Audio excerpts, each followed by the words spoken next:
Welcome back at Modicom Legia eSports Cup. Now we will see interesting game for our local fans because again Legia Warsaw, represented by Sroka, will compete against Valencia Club de Football, led by David Soriano Perujo. What are your expectations? I think it'd be a good, scrappy game. I think it'll be a close one, to be honest, between these two ones. In the last leg, Sroka played against Rosenmeier. He lost with 1 goal, 0-1. But he said it was the best game he played in this FIFA. So maybe. So that's good then. Yeah, it shows that okay, maybe he got on now. He knows what to do, and hopefully we will see a good game. Because until now, Sroka didn't get any points in this tournament. So for the local fans, it's really bad message, bad situation. But I'm sure that Legia will be strong and Sroka will still be fighting for the 6th place, at least 6th place, which will get him promoted for the tomorrow's games. It's still possible, even though with 4 losses, he can still get promoted. That's great with this system of round robin. It's weird how a loss like that can actually bring you a boost in confidence, you know, going up against the favourite who's obviously top of the group, probably has like 12 points now, pretty much guaranteed to go through to tomorrow. So to only lose 1-0 and him saying it's the best FIFA he's played in this tournament, that gives him a real good thing. Because what he changed is that he's not using his tactics that he tried before. Now he's doing something totally different, totally else, and hopefully we will see good effects of that. Now on the main stage, Sroka versus David Soriano with Valencia. The last preparations, and hopefully in a few moments we will be there on the pitch to see this great match. I'm hyped again because I want to see Sroka winning. I don't know if we can get a look at the standings to see how these guys have got on off the stage compared to what we saw them play earlier. I think Sroka obviously was on game 1. I think Parejo was our second matchup, and obviously this is game number 5. So they've had a few fixtures in between that. I know that I've been talking to some of the English guys, and Sean Allen's currently undefeated in his run. Kieran Brown's doing pretty well himself, so he's looking to secure himself a top 6 spot. Looking at this team from, I think this is Parejo's team, it's the same team that we had before. I think the only difference is instead of starting with in-form Alexis Sanchez, he's actually put Daniel Sturridge up front. So Parejo obviously managing to beat Kieran Brown actually in his first game, where he started with Alexis Sanchez up front. He's actually gone with Daniel Sturridge, who he brought on as a substitution into the second half, obviously when he was down to 10 men, and he managed to score a last-minute goal. You know, pretty much seal the nail in the coffin. But I think it's probably a wise decision, because with someone like Alexis Sanchez and Aguero, they're two very similar kind of style of players. They're quite small, very agile, fast, good shooting, but you need someone who's strong, who's big, is going to win a lot of aerial battles for you and could hold up the ball a bit better, which I don't think Aguero and Alexis Sanchez really do for you that well. But we saw that Aguero can shot. Oh yeah, greatly. He scored a great screamer. That was a great. I don't remember who used Aguero for this great goal. Was it our second match? Was it actually him? Yeah, it was. He scored 2 from outside. Yeah, David Soriano. That was the great ball. I mean, I'm sure that he's gonna try it again if he saw that it worked once. He will do it twice, maybe 3 times. We'll see. And for Sroka, which is good, now he knows that he needs to change something. He's changing because it didn't work. Spanish guy knows that what he plays, it's really good. So he's not keen to change anything.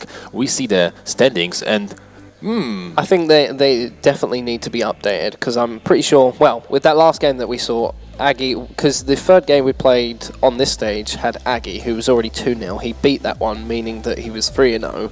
And you've just said that he beat Sroka to make it 4-0. So he's probably sitting at the top of the table right now. So it will be updated, but you can see probably what the standings would have been about a match ago or so at this point in time.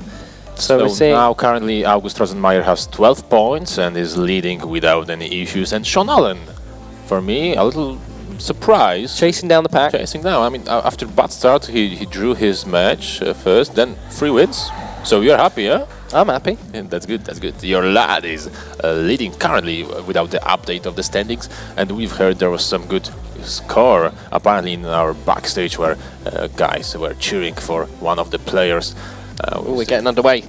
Yeah, we are going to Legia Warsaw against Valencia Club de Football. Just take a note of it. So we've actually seen Wayne Rooney playing at CDM. Now, I quite like playing Rooney in midfield in Ultimate Team. I've always questioned whether to put him at CDM, but something that I saw quite a bit in FIFA 15 from a lot of players was playing Wayne Rooney at CDM, purely because in a 4-2-3-1, you've only got so much attacking presence through the centre, especially if you're playing with the width. So what they would do is play an out-and-out CDM who will hold the line for you in front of that defence, and then the second one, who was Wayne Rooney, would usually push forward. On occasion, I'd see Suarez playing CDM as well, because he was obviously not the fastest of strikers, and back then, in like FIFA 15, pace was really effective in FIFA. It is still effective today, but it was probably more effective back then. So they would put people like Suarez, who are a little bit slower, but have that natural striking instinct and good shooting tactics, and play them just behind, you know, the attacking line, and they could potentially get the ball on the edge of the area and bang one in from outside. So if the ball lays off to them, they are there attacking, and they've got men forward as well as getting them back to then position that they're supposed to be playing in. So it's definitely a tactic that has been employed before. If you're looking at it and thinking, why is Wayne Rooney playing CDM? Obviously, right now in real life, he's not particularly having the greatest of successes in that role. But in foot, it's not the craziest of ideas. I like the way you are analyzing the game, but let's go back to the pitch. Actually, I'm wondering if the way you are analyzing the tactics is the same as how the professional players today on our main stage are doing that. You're wondering if I'm absolutely talking rubbish. No, actually, don't be afraid to say it. Because that's smart what you are doing, what you are saying. However, still, you are not pro player. We are just commenting, and they are on the main stage and maybe if they could be able to analyze the game as you do, maybe they could be even better. Maybe you should be their coach of PSG or Chelsea Football Club when they hire some FIFA players. But tell you what, if I had the reactions that these lot had, I'd definitely be winning that tournament against my sister. Anyway, back to the game. It's very much at a standstill at the moment. We've seen Sroka having a little bit more of an attacking presence up front. And here comes Parejo moving forward with his lineup. Quick passes to try and switch the play. I do like that method. If you can quickly switch the play, you can catch a defence out and potentially get an opportunity through on goal. But here comes Sroka moving very rapidly up the pitch. And again, he stopped. Earlier you mentioned that the guys that are trying to play fast. Lovely ball. Chance for Sturridge, but it was close, but he managed to catch the ball first and he cleared the danger. You mentioned the guys that are playing slowly are getting better results than the guys that are trying to play really fast. For now, Sroka had a fast start. He didn't manage to make any good attempt. Now maybe he's gonna play a little bit peaceful FIFA. But I see that the defense will be the most important in this match as well. Only 3 players of Legia in front. The same for Valencia, and one situation can make big change. Now, great trick from De Bruyne. Ooh, I don't know if it was an accident or he really thought he might score from that position. Now Ronaldo, do some magic. Cristiano Ronaldo! Aye. Great tackle there. Pogba picks up the loose ball. Plays it inside. There are men forward. Ibrahimovic, Zlatan, not on the same wavelength as his partner there. And unfortunately, Sroka loses out on an opportunity to bag himself a goal. Yep. And Pereira really panicking right now, throwing slide tackles in left, right and centre to see if he can get hold of the ball. James Rodriguez goes for the shot. Nice! Oh, I thought it's there. It's in. You can tell I'm cheering for Legia Warsaw. I thought it's in and Michał Sroka would go to the lead, but that's good change. it's totally different match that he played against Kansas, and I'm looking forward to see how it goes, how he shows his skill in this game, and maybe the next games, which allow him to get promoted to the quarter-finals played tomorrow. And David Soriano has some problems. We will see if he manages to change something in his play. For now, the short passes don't make big danger. The defense of the Warsaw player is quite good, but we need to see goals. That's what we are waiting for. And now Zlatan, nice pass again, Zlatan Ibrahimovic. Good one to Marcelo. There is situation. He didn't control the ball. And goal kick from Valencia to start again. Cristiano Ronaldo, that was a mistake from Valencia. Cristiano Ronaldo, he tried to score from a long way shot. Ball's whipped in. It's going to get cleared out. Can Trocker get on the end of this? He does manage to find it. Ibrahimovic finds Rooney. Martial with the shot outside of the foot, but the stone wall of Brea's defence holds true, and now he's looking to counter-attack on this one. De Bruyne, Aguero and Sturridge linking up. Pass is not very good, and it does fall back in the possession of Strocker, who's pushing forward. He has got one through. It's Ronaldo one-on-one with the keeper. Nice! It's inside! Cristiano Ronaldo! Yes! The crowd... That's great. I don't know if you have seen David. He doesn't know what's going on. I mean, he was thinking, okay, this guy is last in the league, so I will easily win against him. And now he lost the goal. He conceded a goal through that good ball, good pass. And now I just lost Michał. Interesting. Michał he's actually going to a 4-2-3-1. I think maybe he's thought, right, it's time to exploit the pace. Well, not exploit the pace. Exploit the width, lack of width that Strocker is lacking in his team, because he's obviously switched to the 4-3-1-2, and you had to say the goal was coming for him. It really expertly finished, and the crowd gave a little cheer for their home nation as Legia Warsaw go 1-0 up in this matchup. Let's see how Parejo answers back, if he can do it with some momentum. De Bruyne slots in Daniel Sturridge. He can't get the shot off. Here comes Paul Pogba, lays it off to De Bruyne. De Bruyne looking for a shot. Offside. And it looks like it's offside. Also, Valencia changed from defensive to balanced tactics. So he should have more players in the offense, in the side of Legia Warsaw, and hopefully it will bring him some situations. Maybe he will be able to make some danger inside penalty box of Legia Warsaw. Now he tried to score from a long distance, but this attempt was blocked. Now Cristiano Ronaldo, there's Zlatan. Just three guys in front, not many possibilities to play.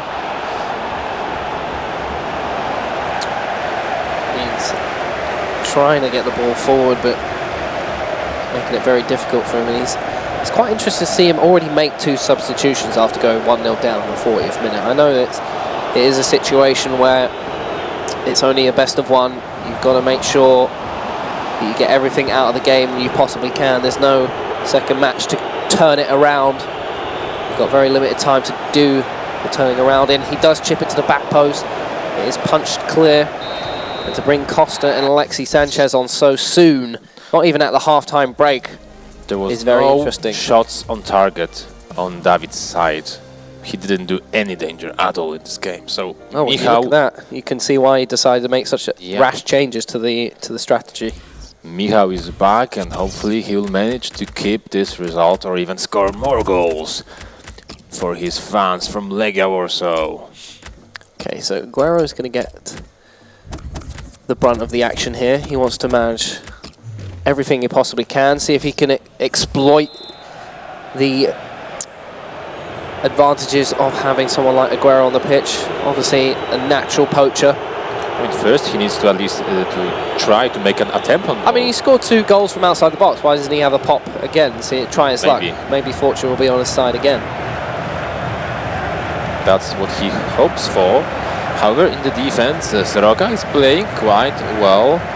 or maybe there is no such through balls like August Rosenmeier is sending to the penalty box, which are really hard to defend against.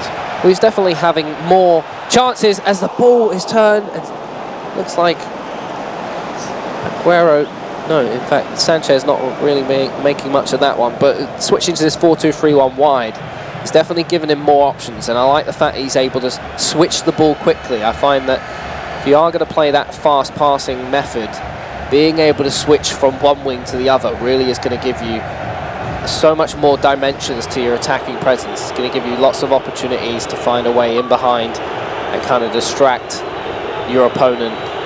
Yes, during these 6 minutes he made more danger with this one situation than during whole first half, so it's a good change for Valencia. And now another one. Shall it go inside? No, good defense play by Pogba.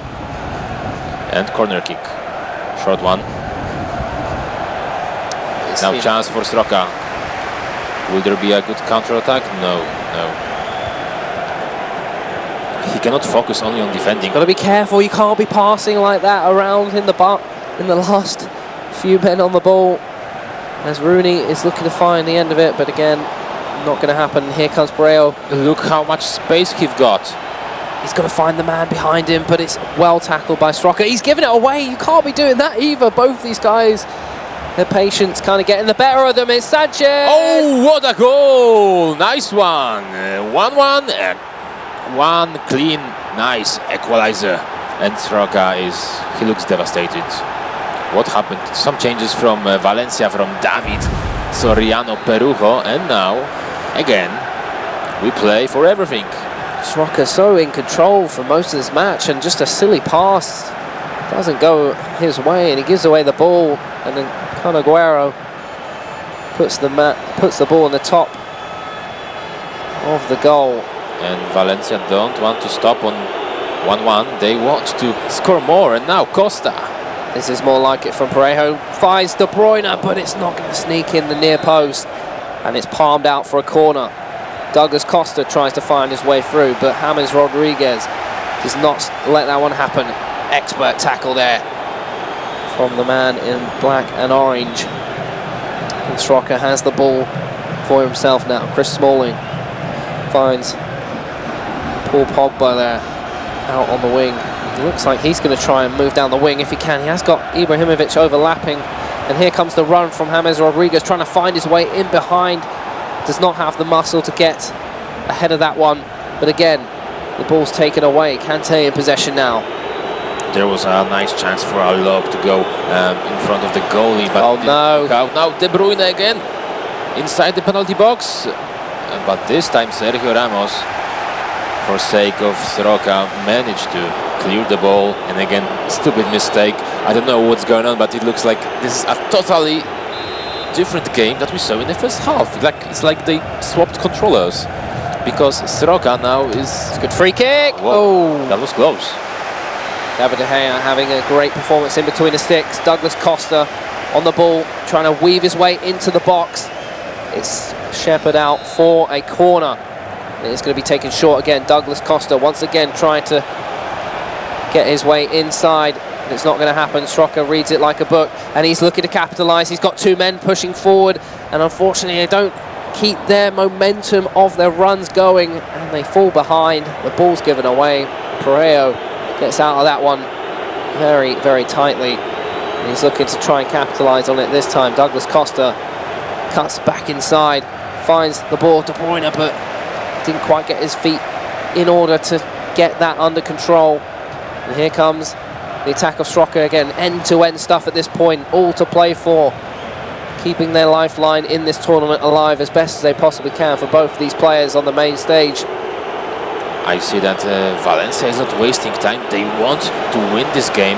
Those 2 additional points may be really important in the standings in this group stage. And Sroka, I don't know if he can score on another one. For now, he has problems even to leave his half of the pitch. Maybe now Cristiano Ronaldo. There is just one player that he could pass. And I don't know, is it like too big pressure from Valencia? they are really far from their own penalty box, and they are intercepting each ball that Sroka is trying to pass. Now another chance, Agüero. Good one to Sanchez. Oh,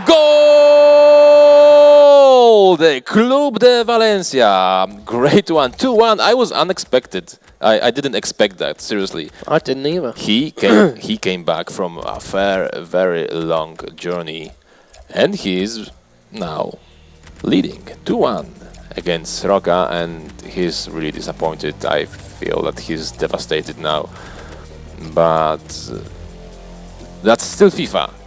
I believe in Legia Warsaw that Michał can equalize this game. Maybe now he will just put everything on attack.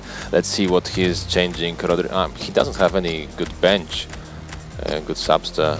He's gone 3-5-2 now, giving himself as much width as possible, throwing as many players forward as he possibly can. Hopefully those wing-backs will give him all the space that he can possibly utilise. Rooney's actually on the wing now. I don't really think that's the best decision. I put Marcelo over there, if anything. Maybe it's like with Butland case. Put Fernandinho on the wing-back. Okay, well, it's bold strategy. Let's see how it plays out in these last 6 minutes of the game. I thought Sroka was going to bring home a victory, his first victory of the competition, but it has whittled away as Parejo got his act together, changed the tactics like we hoped he would, and he's brought back with 2 great finishes thanks to the magician in the middle. Yes. Now all he's got to do is just hold on to the ball as much as he possibly can. Yes, he knows that Legia will just have one situation, maybe he will just put everything on the attack and he will have to defend, so he's just killing the time. And for Michał, for Sroka, the only good message that I see now that he won't have a long journey to home because he's at his home ground in Poland. And another game, and seems that again no points for our local player. And now, yes, he's just playing the ball. He's happy with his possession, with the result. Yes, I mean, I feel that this is the end, and this will be GG for David Soriano Perujo from Valencia. Great comeback from him. Unfortunately, Sroka just could not keep the momentum. He kind of fizzled out towards the end, but a slight shine still left in his gameplay. And I think that's pretty much going to seal it off. The crowd whistling for the end, and there it is, 2-1 to Parejo. That was a good game. The goals were really nice. And in a few moments we will have the interview with the winner, the Spaniard representing Valencia. Did you expect such final after the first half-time? No, I thought it was going to be a very standard win for Sroka, but you got to give props to Parejo for the fact that he clearly saw that what he was doing wasn't working, decided to switch it up. Switched it up pretty quickly as well. He only decided to go with the formation change once he went 1-0 down. Didn't have a single shot. Yes, in the entire and he first changed half. Completely everything. Yeah, and in the end, it managed. He managed with that to complete his goal, score 2 goals, and he won. Now I can say easily. It's funny because his starting formation is actually the 4-2-3-1. That's what he goes into the game with before he changes it to the 4-3-1-2, I believe, in the end. So he's just trying to trick the chemistry. Like, for example, with Sroka, I don't know if you noticed that on the bench he didn't have any good player. He has just bronze player. There are some gossips that if your team is weaker in stats in total, then you have some easier match. There were some gossips I heard many times, and some players actually believe that when the stats are worse, your team has a momentum. I don't know how do you call that. And the other players had good bench, like I saw Suarez or others, but here he just had bronze players. That was bad. He couldn't do anything. I mean, it could be. It's just superstition, I guess. At the end of the day, whether it works that way, whatever helps you play best, I guess, is up to your prerogative at the end of the day. But Yeah, I just don't know why he doesn't just stick with what he rolls into the game with. 4-2-3-1 certainly worked out there, and it was a good choice because the 4-3-1-2 from Sroka was easily exploited, being able to play with wingers, and all he did was simply move the ball from one end of the pitch, from one side of the pitch to another, and quickly switch into play, which, you know, it dragged the defence out one way, and then he would quickly switch the side of the play where it was going, and then they'd have to reshuffle, which opens up gaps, and he'd quickly move it back again, and that's what he did. He'd move it to the wing, move it back into the centre, had 2 shots on target from it, put 2 goals in at the back of the net, and you have to say, extremely potent gameplay. Okay, so we will go back to host Lothar. Again, back to you. Thank you very much. Now that was the 5th match on the stage. We're over the half of the entire day and still a lot of matches ahead of us. Next one will be between Schalke and West Ham United, but for that we'll have a few minute break to just set up not the PCs, the Xbox consoles so everything can work smoothly. So don't get on you guys, this is the Modicom Legia eSports Cup 2016.